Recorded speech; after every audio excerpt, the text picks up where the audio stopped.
안녕하세요. 이거 한번 볼래 이한래입니다. 오늘의 이거 한번 볼래 넷플릭스 추천 시리즈, 바로 이번 주제는 공포입니다.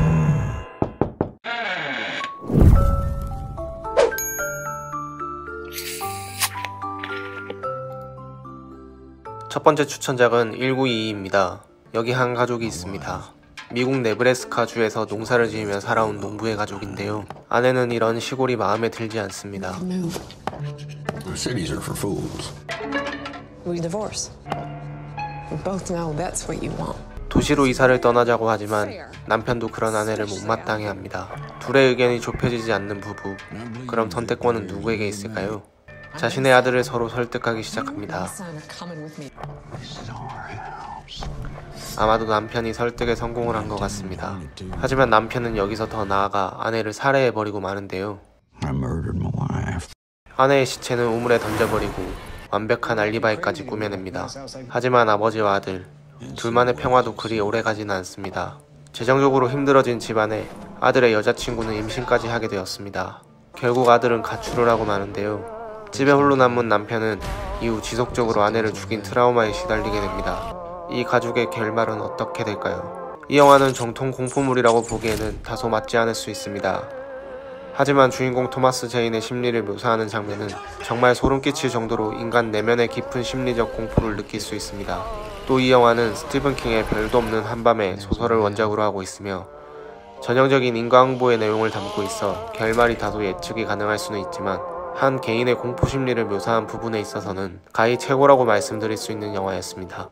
두 번째 추천작은 높은 풀 속에서입니다. 이 영화 역시 스티븐 킹의 소설을 원작으로 한 작품입니다.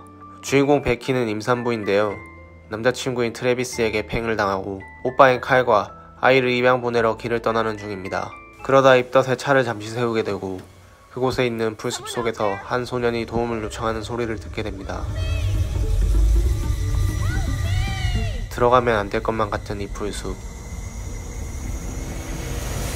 하지만 주인공들은 이 풀숲으로 들어가게 되고 역시나 길을 잃어버립니다. Becky!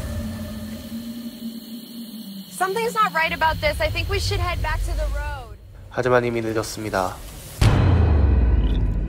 I'm never gonna find her. 숲속에서 도움을 요청했던 소년 토빈을 만나게 되고 어떻게 된 일인지 베키의 남자친구인 트래비스도 이 숲속에 먼저 와 있는데요. Travis? Who are you? What's going on? 그렇습니다.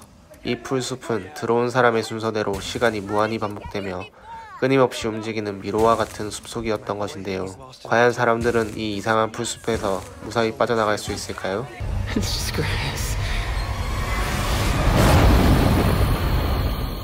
마지막 추천작은 목수의 사도입니다.